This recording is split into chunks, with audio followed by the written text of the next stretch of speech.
Good morning, class. As you know, we're reading the BFG. Let's figure out where we are. It's okay. Do we really have to eat it? Sophie said. You do unless you want to become so thin you will disappear into thin air. Into thin air, Sophie said, a thick air of something quite different. Once again, that sad, winsome look came into the BFG's eyes. Mom, can I see the picture? Of course.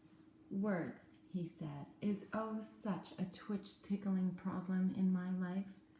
So you must simply try to be patient and stop squibbling. As I'm telling you before, I know exactly what words I am wanting to say. But somehow or other, they is always getting squiff-squaddled around. That happens to everyone, Sophie said. Not like it happens to me, the BFG says. I is squeaking the most terrible Wiglish. I think you speak beautifully, Sophie said. You do? Cried the BFG, suddenly brightened. You really do? Simply beautiful. Simply beautifully, Sophie repeated. Well, that is the nicest present anyone has ever given me in my whole life, cried the BFG. Are you sure you is not twiddling my leg? Of course not, Sophie said. I just love the way you talk. How wondercrump, cried the BFG, still beaming. How whoopsie spoonunkler. How absolutely squiffly. I is all of a stutter. Listen, Sophie said. We don't have to eat snozcumbers in the field around our village. There are all sorts of lovely vegetables like cauliflower and carrots. Why don't you get some of those next time you go out visiting? The BFG raised his great head proudly in the air.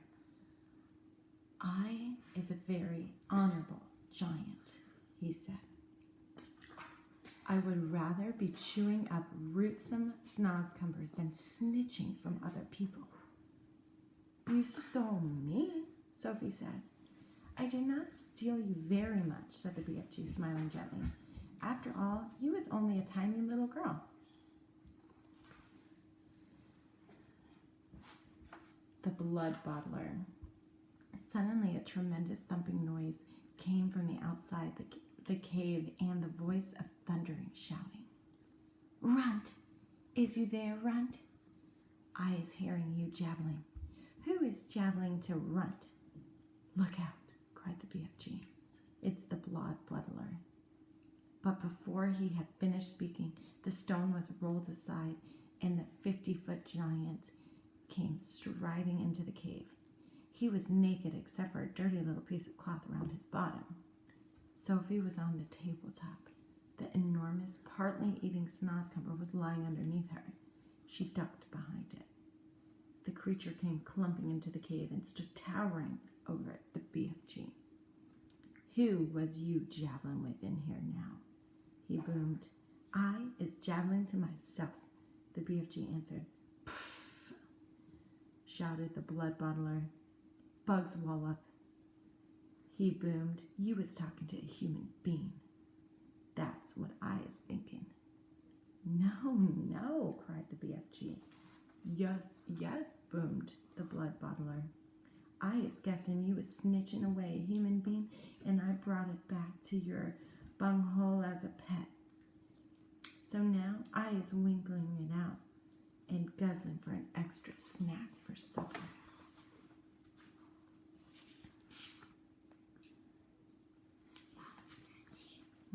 Here's what the picture looks like. The poor BFG is very nervous. There is no one here, he stammered. Why don't you leave me alone? The blood bottler pointed a finger as large as the tree trunk at the BFG. Runty little scum skewered, he shouted. Piffling little swish wiggler. Squimpy little bottlewort. Pruny little pogs whistler.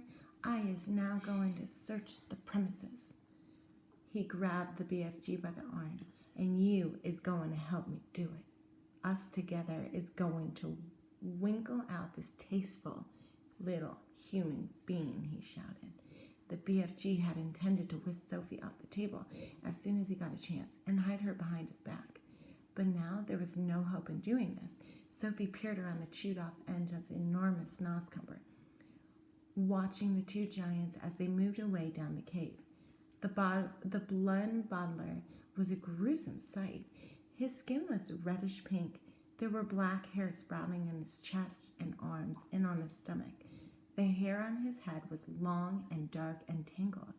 His foul face was reddish and squishy looking. The eyes were tiny black holes. The nose was small, but the mouth was huge. It spread right across the face, almost ear to ear, and it had lips that were like two gigantic purple frankfurters lying one on top of the other. Craggy yellow teeth stuck out between the two purple frankfurter lips. The river of spit ran down his chin. It was not in the least difficult to believe that this ghastly brute ate men, women, and children every night. The blood bottler, still holding the BFG by the arm, was examining the rows and rows of bottles. "You and your pibbles bottles," he said. He shouted. "What is you puttin' in them?" "Nothing that would interest you," the BFG answered. Mein Dad muss mal Okay. "You is the only interested in guzzling human beings, and you is dotty as a dog waggler," cried the blood bottler. Soon the blood bottler would be coming back, Sophie told herself, and he was bound to search the tabletops. But she couldn't possibly jump off the table. It was 12 feet high. She would break a leg. The Snoscumber, although it was thick as a perambula, was not going to hide her if the blood bottler picked it up. She examined the chewed-off end. It had large seeds in the middle, each one as big as a melon. They were embedded in the soft, slimy stuff. Taking care to stay out of sight, Sophie reached forward and scooped away half a dozen of these seeds. This left a hole in the middle of the Snoscumber large enough for her to crouch inside, so long as she rolled herself into a ball. She crawled into it. It was wet and slimy hiding place, but what did that matter if it was going to save her from being eaten? The blood bottler and the BFG were coming back toward the table now.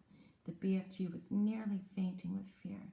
Any moment, he told himself, Sophie would be discovered, then eaten. Suddenly, the blood bottler grabbed the half-eaten Snoscumber. The BFG stared at the bare table. "Sophie, where are you?" he thought desperately. "You cannot possibly be jump-spelling off that high table.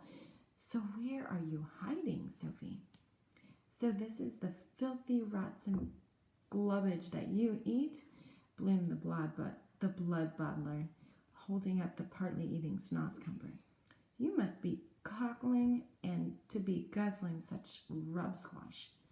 For a moment, the blood bottler seemed to have forgotten about his search for Sophie. The BFG decided to lead him further off track. "This is the scrumptious Snoscumber," he said. "I is guzzling it gleefully every night and day. Is you ever trying a Snoscumber, blood bottler? Human beings is juicier," the blood bottler said. "You is talking rummy talk," the BFG said, growing braver by the second. He was thinking that if only he could get the blood bottler to take one bite of the repulsive vegetable, the sheer foulness of its flavor would send him bellowing out of the cave. "I is happy to let you sample it," the BFG went on. "But please, when you see how truly glumptuous it is, do not be guzzling the whole thing. Leave me a little snitchet for supper." The blood bottler stared suspiciously at the small, piggly eyes of the Snoscumber. Sophie, crouching inside of the chewed-off end, began to tremble all over. "You is not switch-fiddling me, is you?" the blood bottler said. "Never," cried the BFG passionately. "Take a bite, and I'm positive you'll be shouting out, 'Oh, how scrumptiously delicious and wonderful this is.'" The BFG could see the greedy blood bottler's mouth beginning to water more than ever at the prospect of the extra food. Vegetables is very good for you, he went on. It's not health in always eating meaty things. Just this once, the blood bottler said. I is going to taste these rotsome eats of yours, but I is warning you that if this filsome, I smashing this over your head. He picked up the snow scumper. We're gonna stop there. I wonder what's gonna happen. I want you to write a prediction. Do you think he's gonna take a bite and then Sophie's gone? What do you think is gonna happen if he doesn't take a bite? Or if he does? If Sophie survives, how does she survive? I want you to make a prediction, write it carefully, and then share it with me.